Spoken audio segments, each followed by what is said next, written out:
Joan Esposito, live, local, and progressive on WCPT 820. We are going to continue looking at Minneapolis and Minnesota in general now with Christopher Armitage, who's a journalist, an activist, author of Conservatism, America's Personality Disorder, and you can find his writing on Substack, The Existentialist Republic. Christopher, thank you so much for joining me today. Joan, thank you for having me. What do you see in Minnesota right now? What's working, what's not working, and what is any response that you see? What's working is people on the ground, the community coming together, the activists showing up. Every day there are large demonstrations that are peaceful, marching through streets, led especially by the indigenous community.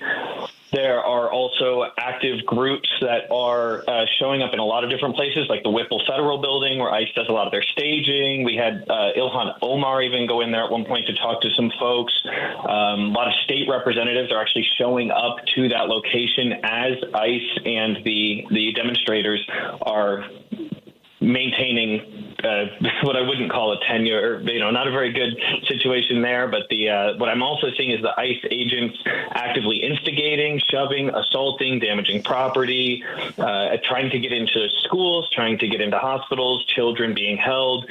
I went out with the ICE Watch folks who are doing an amazing job. They have 13,000 trained observers in the area, in the Twin Cities, and they are actively going out and observing.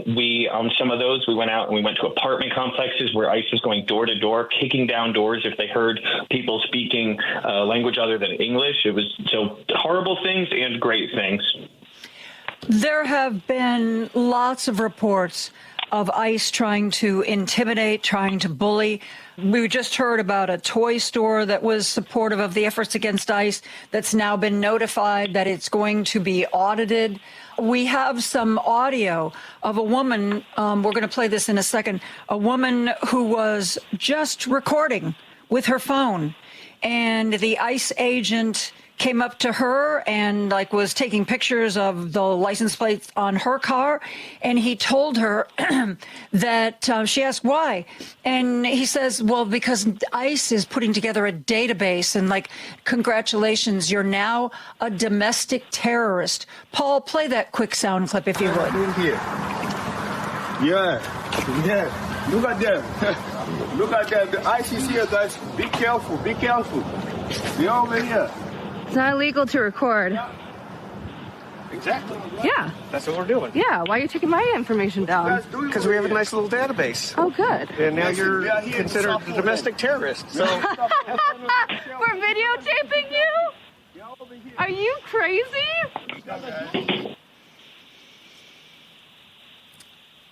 So that's what people are facing now, not just the fact that ICE might retaliate in the moment.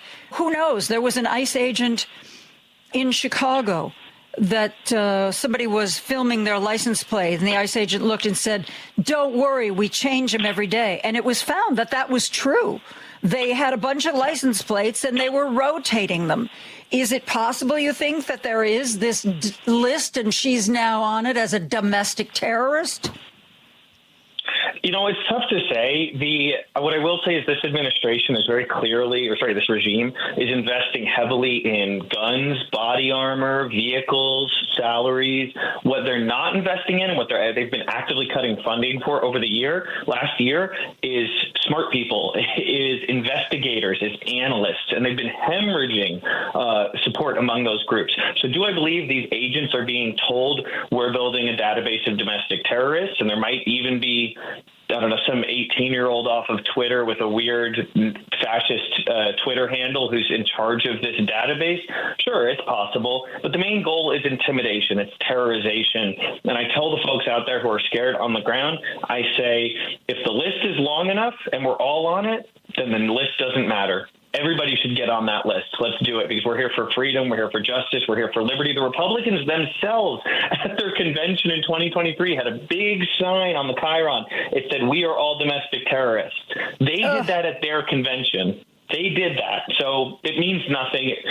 don't let them intimidate us. I want to talk to you about the city of Minneapolis and the state of Minnesota, their response to all this, and whether or not you think it has been effective. Talk about that if you would. On the ground, the activists continue to impress me. The diversity of their tactics is something that I really want to impress on other communities, that they are showing up in many locations using many different strategies. They're following, getting reports of where ICE officers are going so that they can warn locals. They are showing up at the facilities they're at to make it clear that you are not welcome. You are a hostile invading force. They are providing community mutual aid all over the place. There was a woman who was part of ICE Out, whose husband is a pastor at a local church, and she was telling me about how on Christmas they canceled the Christmas service because a family had gone missing, and that ended up they were taken, the entire family. But they are doing everything they can to bring food and to help accompany people, and there's people in their community who cannot go to, they're terrified to go to work, and so they are helping each other financially. So the people on the ground are demonstrating courage, they're demonstrating strength, they're demonstrating solidarity. Now, among the politicians, I got to sit down with a state House representative, a state Senate representative, someone running for Hennepin County attorney, which is the position that should be charging the murderer, John Tim Ross, with his crime. And I sat down with those people, and I heard a desire to make things better, but I also heard a tremendous amount of trepidation over potentially exacerbating the situation, making it worse. What I will say about that, and we need state representatives and we need city representatives to realize that acquiescing has never defeated fascism once ever in history. In fact, it doesn't even slow it down. They use the threat of escalation to prevent any obstruction to their mission, and their mission and their goal is total control. Mm-hmm. Christopher, one of your articles on your Substack has to do with Hennepin County Attorney Mary Moriarty and the fact that she has the power, the legal standing to indict Jonathan Ross for the murder of Renee Good. And I know you've written, here she is, here's her number. Call her and try to convince her that this is what she needs to do. Where does that effort stand? Well, I'll say that it was interesting. We actually started directing more attention towards her because we had been calling the governor, Governor Walz, and State AG Keith Ellison. And initially a joint statement had been released between Mary Moriarty and Keith Ellison that said, we are investigating this, we are continuing to gather data, and we will get back to you. Well, 2 weeks had passed. We had people who were contacting Keith Ellison. And at a certain point, his office started telling people, this is Mary Moriarty's job. Get a hold of her. And that actually started happening. And so then we had people start contacting her. Her staff has handled this very well. I have nothing but respect for them. I also don't think Mary Moriarty is a bad person. I think she does care about the people of Hennepin County. I also was told that previously she was in a situation where she was seen as overcharging, where a police officer's partner was in a car door and the car started to drive off, and the officer fired their weapon, and a lot of experts said the officer did the right thing, but she pursued charges anyway against experts' orders. And so now some people are theorizing that she's being overly cautious in this situation because of that previous one. But the point is, the evidence is clear. Experts have spoken, and this is the same problem she had when she overcharged an officer, is the subject matter experts are saying this is what needs to happen. There's enough evidence to bring charges. An arrest warrant is not a guilty verdict. There is enough evidence to bring this to trial. And so I urge people to call the Hennepin County Attorney Mary Moriarty's office and say, represent or resign. The public is demanding that justice be reinstated. We will not regain our democracy by bowing down to injustice and allowing the worst crime wave in American history to continue. We must restore it. That is how we restore democracy. Do you get the impression that the DOJ is trying to pressure Mary Moriarty not to bring charges? Oh, absolutely. And that's why she needs to resign if she won't do her job. And I don't say that with malice. I say that because if you are compromised or you are afraid, please step aside That is the respectful, that is the good thing to do. That's the moral thing to do. If you are not prepared to meet the demands of this crisis in our nation, then you need to step aside for someone who can. Have you gotten any response from her? No. The office has recorded people's responses, and I know for a fact that they are tracking it.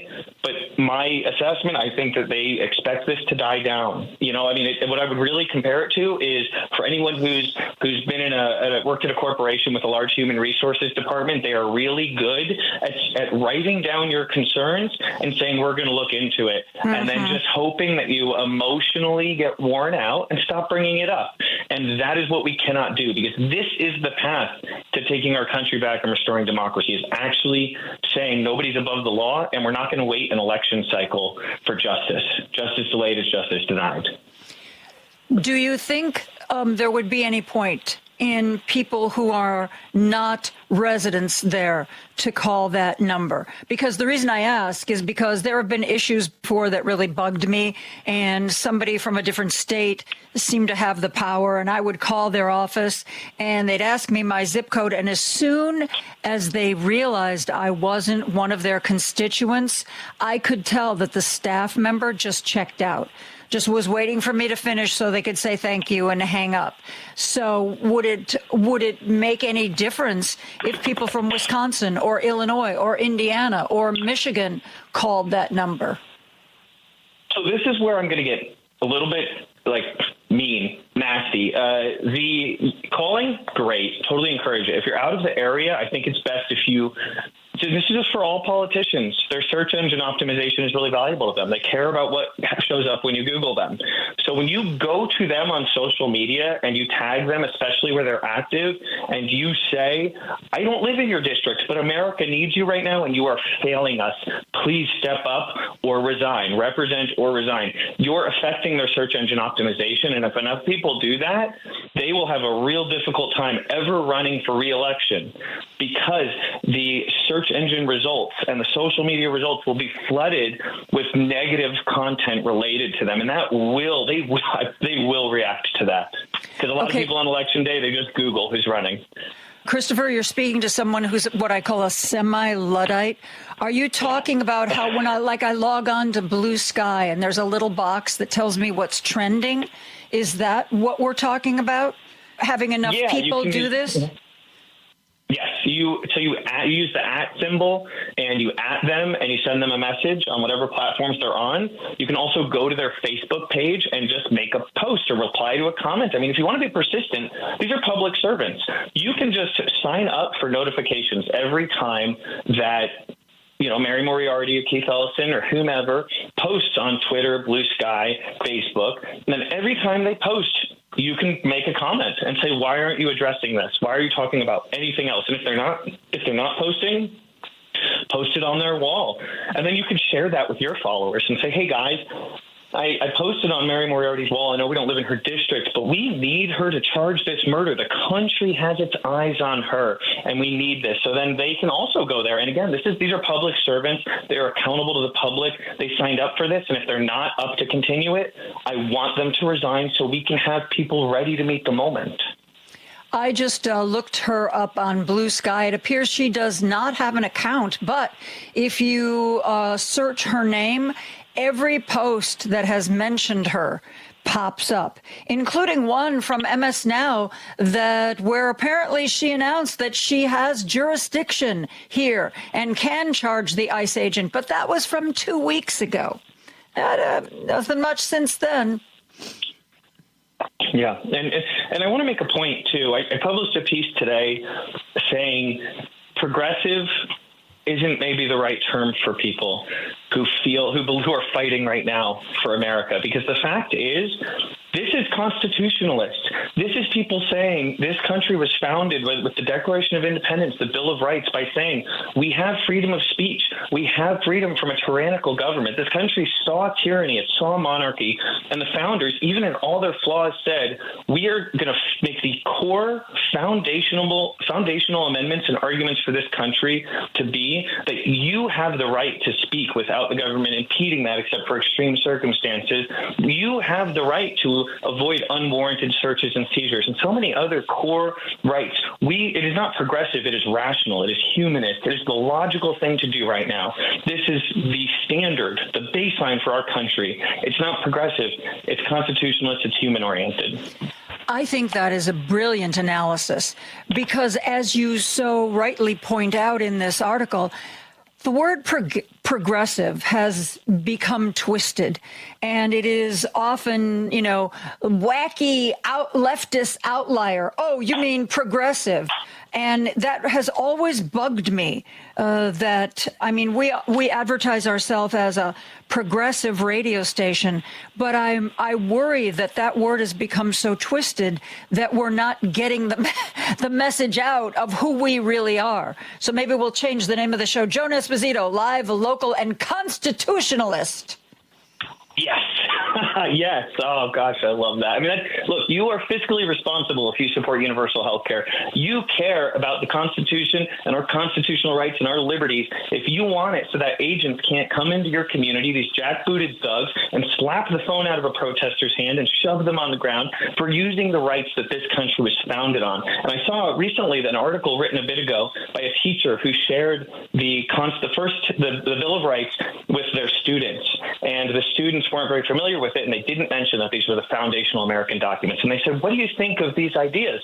And a bunch of the students said, well, it seems kind of radical. Like, it may be dangerous even to allow these things. And that tells you a lot about the baseline for expectations and how 40% of this country thinks it is radical to actually have good public policy that defends the rights of the public, because it's fiscally responsible to follow these policies. It is not progressive. It is good, sound, empirically backed, research-backed ways to manage government. You are a rational human being who looks at the facts and creates and supports good policy that helps people, and they try to tell you that makes you an extremist in any direction, and they are liars. They're not coming in good faith. Christopher, thank you so much for talking with us. I hope we can talk to you again in the future as events unfold, not just in Minnesota, but across the country. I love your writing. Thank you so much, Joan. I appreciate that. And I promise you, I'm headed to North Carolina soon. I'm headed to New York City soon. I'm headed all over the country. And we are going to try and share activist information. And one tactic I want to mention to everybody that we got off the ground while I was in Hennepin County was we printed 5,000 flyers with contact information for the Hennepin County attorney, for State AG Keith Ellison, and for Governor Walz, and for state representatives in some cases. We distributed these in every neighborhood, parking lots, all over the place, because there's a lot of people who they might be homebound or they might not be able to get out in the street, and they can actually still make a big impact if they're calling and contacting every single day in every way possible, just 5 minutes a day, and it really can make a difference. Christopher Armitage writes a Substack called The Existentialist Republic. It is amazing. And if you are motivated and the kind of person that listens to this radio station, you are going to love what Christopher writes about. Thank you so much, Christopher. Thank you, John. Look forward to talking again.